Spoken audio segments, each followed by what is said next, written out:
Hello, fellow traders. 'Tis I, TheRumpledOne, coming to you on Monday, March the 9th. The year's 2026. Let's talk trading, weekly open and gap. These videos are for educational purposes only. Your results may differ from mine. As always, have risk management in place so you don't lose more than you're willing to lose while you are trading. Okay, so we got a new week here. Let's take a look at the dashboard, and you can see the pound gap down once again. And we have a few others that have gapped, and the gaps have not filled. And I see that the yen is up big. I'm going to want to short the yen. I keep forgetting that when I do hit the button on this chart, it changes all the charts. Okay, we're putting in that weekly range. Right now, it's about right at 100. We are in the opening range for the month. We're below the opening range for the year. So you can see once again these 1, 2, 3, 4, 5. So far, 5 trading days, we've broken that monthly low, but have come right back up. Looking at the year, we are 94 pips below the yearly open, 111 off the low, and 505 off the high. Notice we're in the wick zone from 2 months ago, January. We had an inside bar 3 days ago. We broke through that low, crossed back above it, and we're about 2/3 of the way through the inside bar range. And it looks like we've got some inside bar action happening on the daily across the board. Looking at the ranges for today, looks like the pound New Zealand, the new beast, is the winner with 195 pips. And Euro New Zealand coming in second with 162. No, yeah. And the dollar yen, 90 pips. So I really want to short that. I'll have to wait. It looks like it hit 158.90 today. I think I will wait, see if it hits 159 and go for that short. As you can see, we gapped down. There's a big gap there. See, we've touched that previous day's low and fallen back out of that wick zone. Boy, a nice launch here. Hit 45, now 65. The launch pad worked once again. Too bad I'm not trading, but I've had a really good day. In fact, let me look here. Wow, I forgot to check. I made 195 pips. I got lucky. Market smiled upon me. I'll show you what happened. It was pretty nice what happened.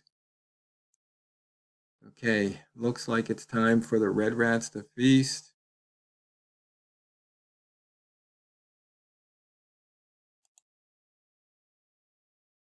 Bambino Flex says to go long. Price near the pivot they called a short. And you can see that that worked out nice. Price near S1 was long. Not only were we near S1, we got down to weekly S1 and almost daily S1. We took out the daily took out the weekly pivot. We haven't taken out the monthly pivot yet. In and out of that lower wick zone on the daily from Friday. Notice once again we're at the 80. So, wow, I wish I could have gotten that trade. Can't be greedy though. So far the weekly range is 100. We did not break out of the previous week's high or low.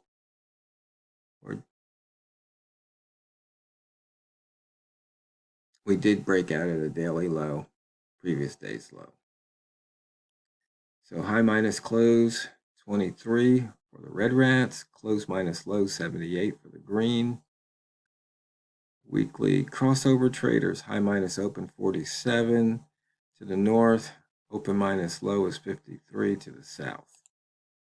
Now let me show you what happened to me. I don't know if we can go back far enough.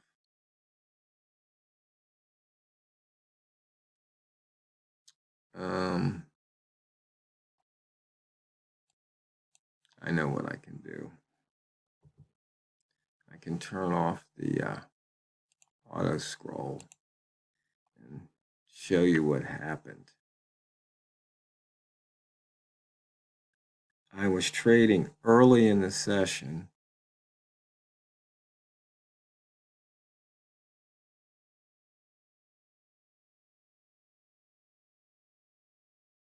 And I saw a price had gapped down. And then I saw a price drop down to the 25 level, and I went long. Then it dropped below, it came back, I went long again. And it almost gave me, I think it gave me 10 pips here off of the two trades combined. And I didn't take them. And then, as you can see, price decided to tank and tank.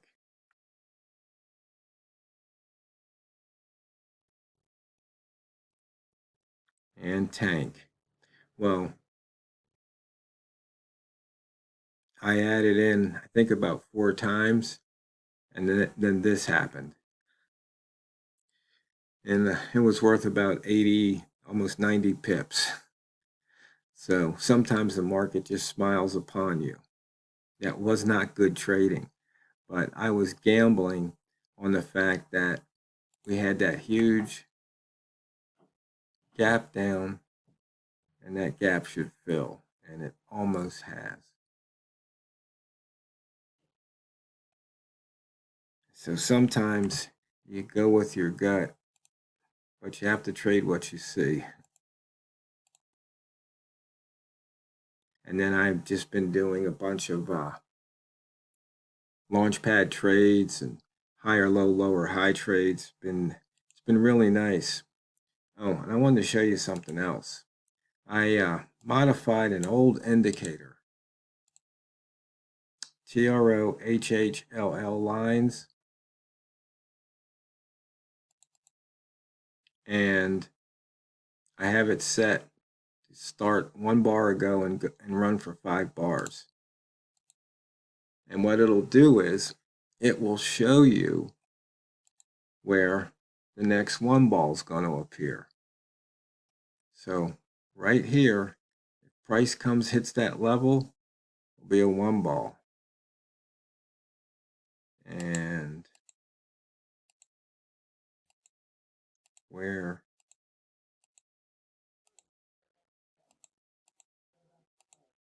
is that?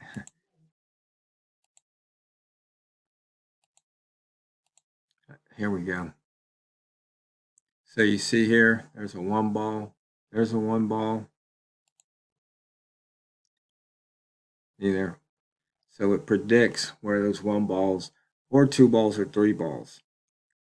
So when you see that, if you're in a trade and let's say you're short,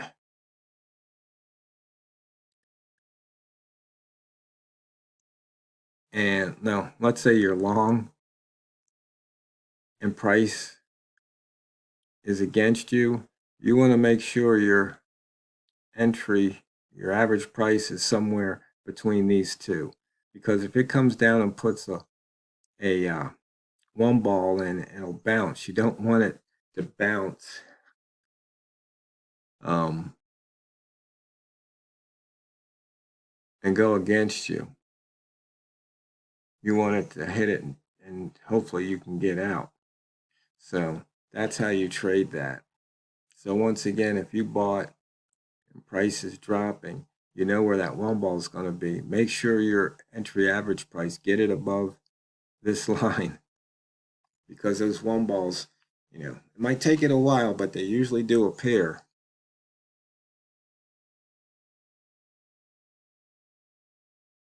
And that's just one way to get out. Now, something else you probably notice on a lot of these charts, I'll have my multimeters. These are all dashboards. So, and I don't know why it took me over a decade to figure this out.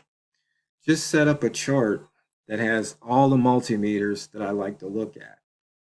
Also put the smart range down here in the B clock.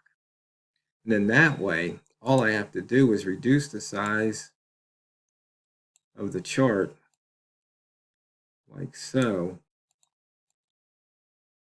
Take the chart that I might be trading with, make it like so. Then I don't have to put these indicators here. So it cleans up the charts. And the other thing what it does is it reduces the overhead, because now it doesn't have to do all these same calculations multiple times. So, like I said, I don't know why it took me so long to figure that out. But at least I figured it out finally.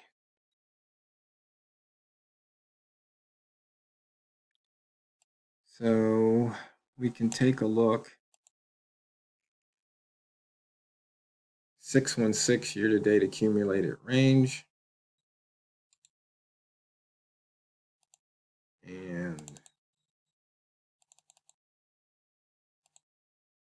we are at 47 ATR. So it might move. Okay, we take a look at the week. Buyer strong control. We're below the pivot. Lower high, higher low, inside bar at the moment. Price between the wick zones. No, that's on the daily. Take a quick look here at the daily. Yeah, price between the wick zones. Price turning up. We got a lower high, lower low, but we've got a green candle sucker bar, so be careful. I'm looking here at the EMAs. Boy, that would have been a nice trade. Look at that, coming off of that lower high there. Would have given you a couple opportunities to get in.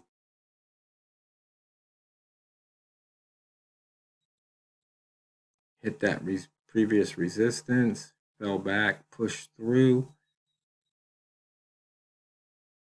And that looks like a return bar to me. So, fellow traders, I hope everybody had a fun and safe weekend. And somebody was asking about adding in. Maybe you can get Walmart on the line this week and he can explain how he does it, because he's the master at it. Yeah, he collected a boatload of pips today. He was in trouble, but he held tight and got his pips. So, fellow traders, I want you to always remember, never forget, it's not what you trade, it's how you trade it. So go out there and drain the banks. This is the Rumpled One, over and out.